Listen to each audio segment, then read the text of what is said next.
తాకట్లో ఉన్న మీ బంగారాన్ని విడిపించి ఆ రోజు ఆన్లైన్ రేటుకి కొంటాం. Sharma gold company.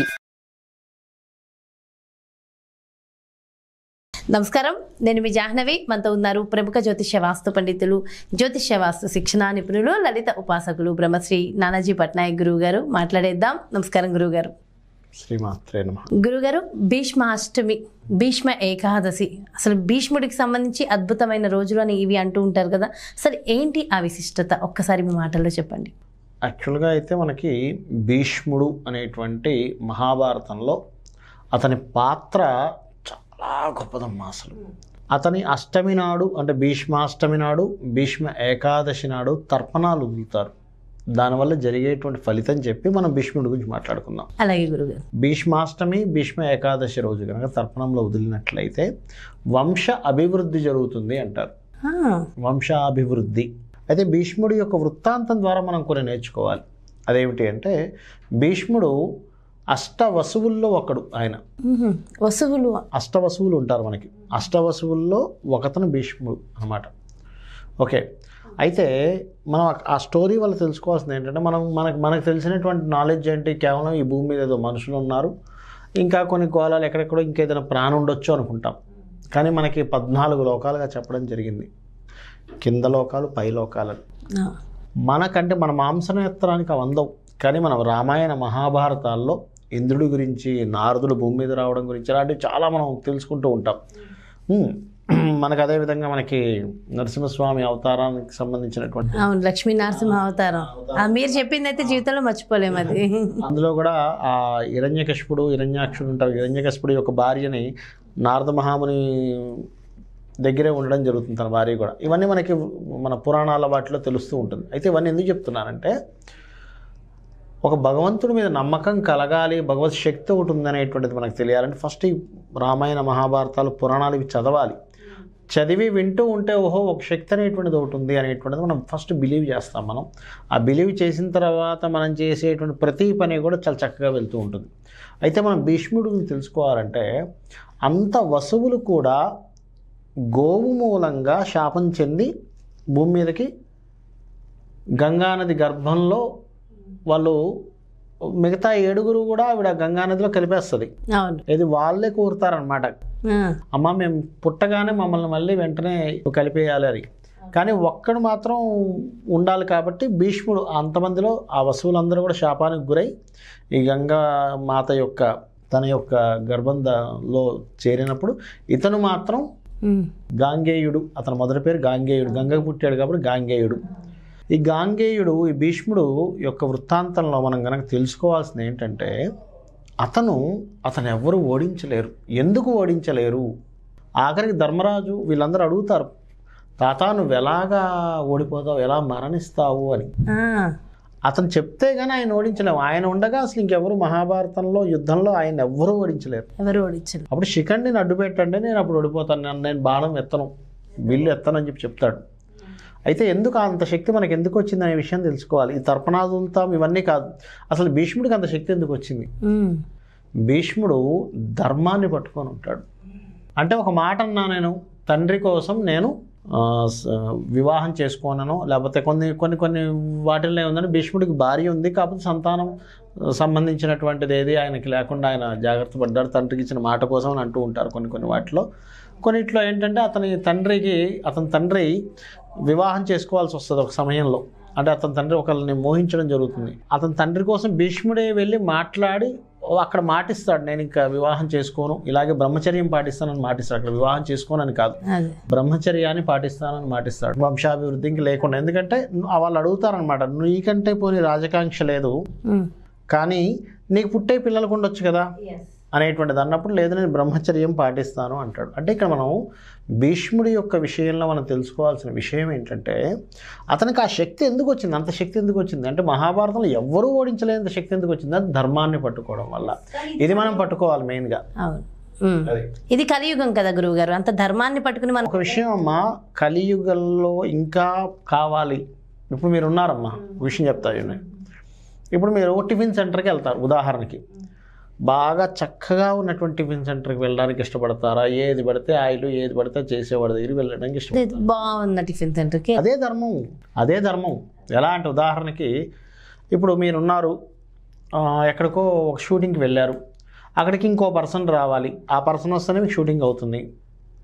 మీరు రకరకాల ప్రదేశాలకు వెళ్తుంటారు, టైంకి వచ్చే వ్యక్తిని మీరు మెచ్చుకుంటారా, లేకపోతే ఎప్పుడు పొద్దున్న 10 అని చెప్పి రాత్రి ఈవినింగ్ 6కి వచ్చే వాళ్ళని మీరు మెచ్చుకుంటారా? టైంకి వచ్చే వ్యక్తిని మెచ్చుకుంటారు. ఎందుకు? అది ధర్మం, టైంకి రావడం ధర్మం. నేనేమంటానంటే ఏ యుగంలో అయినా ధర్మమే.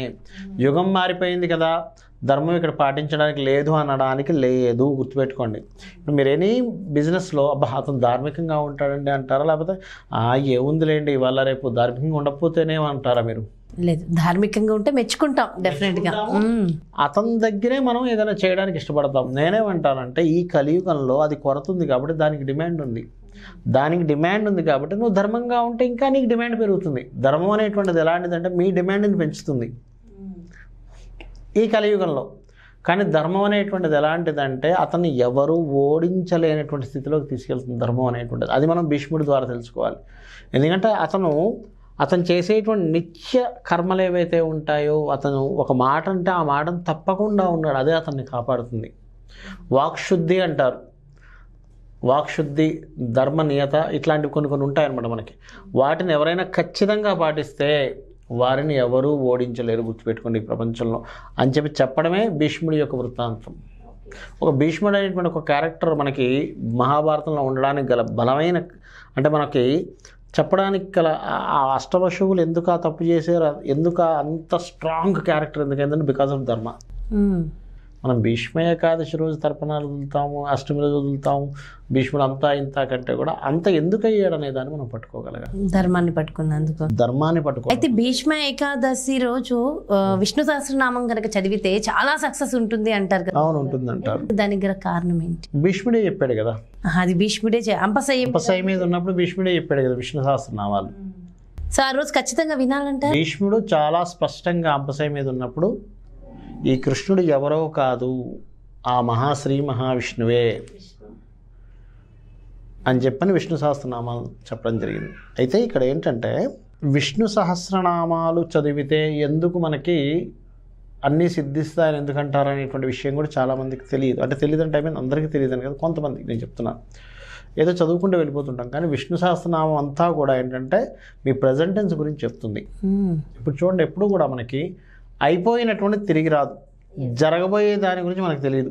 అంటే తెలియదు అంటే జ్యోతిషాస్త్రంలో కొన్ని లెక్కలు గణితం వేసుకుంటే ఇది ఫ్యూచర్ అని చెప్తాం, కానీ ఎవ్రీ సెకండ్ మీకు తెలియాలని రూల్ లేదు కదా. ఎవ్రీ సెకండ్ ఎట్లా తెలుస్తుంది? కానీ విష్ణు సహస్రనామాల్లో చెప్తున్నటువంటిది ఏంటంటే మీరు కనుక ప్రజెంట్ టెన్స్లో ఉన్నట్లయితే మీకు తిరిగి ఉండదు. ఏదో అయిపోతుంది అనేటువంటి ఆలోచనతో పనిచేయడం, ఏదో జరుగుతుందేమో అనేటువంటి ఆలోచనతో పనిచేయడం వల్ల మీరు ప్రజెంట్లో ఉండలేకపోతుంటారు. మీరు ఎప్పుడైతే ప్రజెంట్లో ఉంటారో మీరు ఆనందంగా ఉంటారు అనేటువంటిది యాక్చువల్గా విష్ణుతత్వం. అర్థమైందమ్మా? అయితే భీష్మ ఏకాదశి చేసినప్పుడు ఏమవుతుందంటే సర్వసాధారణంగా వంశాభివృద్ధి ఖచ్చితంగా జరుగుతుంది. అందులో పర్టికులర్గా విష్ణు సహస్రనామాలు కనుక భీష్మ ఏకాదశి నాడు, భీష్మాష్టమి నాడు కనుక విష్ణు సహస్రనామాలు చదివితే వీళ్ళకి రుణ రోగ శత్రు బాధలు తగ్గుతాయి. ముఖ్యంగా రుణ రోగ శత్రు బాధలు తగ్గుతాయి. నాట్ ఓన్లీ భీష్మ ఏకాదశి, రామాయణంలో మహాభారతంలో కొన్ని ఘట్టాలు ఉన్నాయి.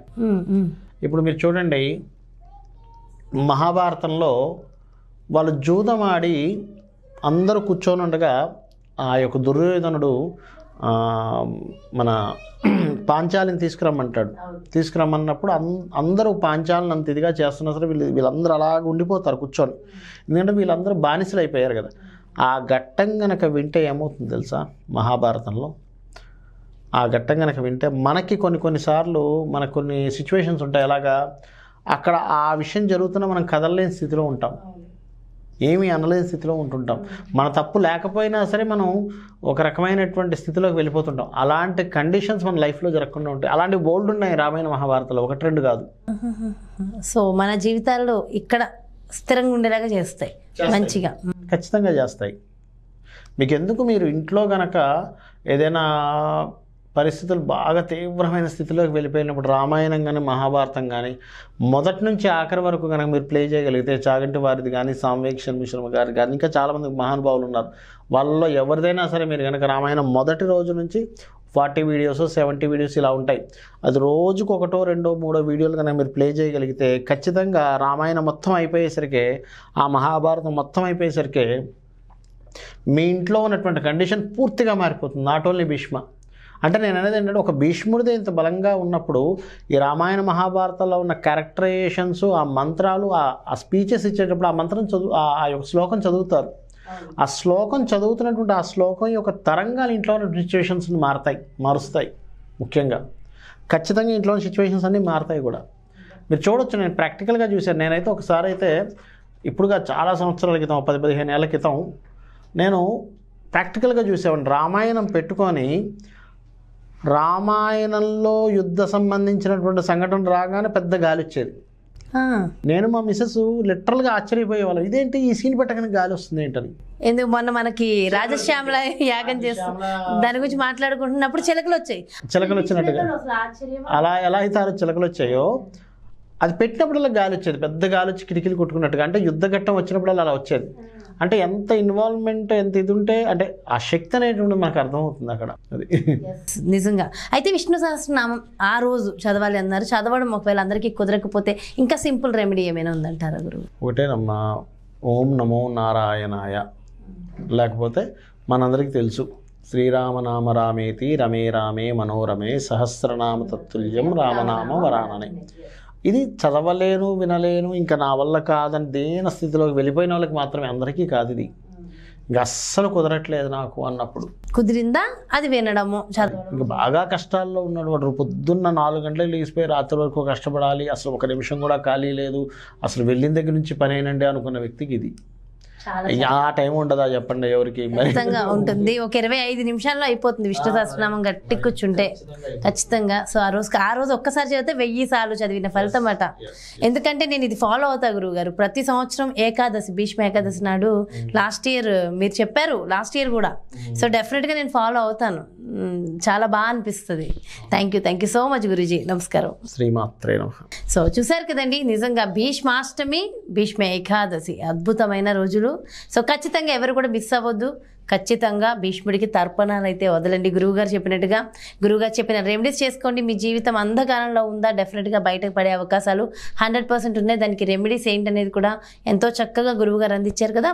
సో ఆ రోజైతే ఖచ్చితంగా ప్రతి ఒక్కళ్ళు విష్ణు సహస్రనామాన్ని వినండి, లేదంటే చదవండి, లేదంటే కనీసం అలా నమస్కారం చేసుకుని ఇంకా సింపుల్ రెమెడీస్ గురువుగారు అందించిన విధంగా డెఫినెట్గా ఫాలో అయిపోండి. మరో చక్కటి కార్యక్రమంతో మళ్ళీ మీ ముందుకు వచ్చేస్తాను. నమస్కారం.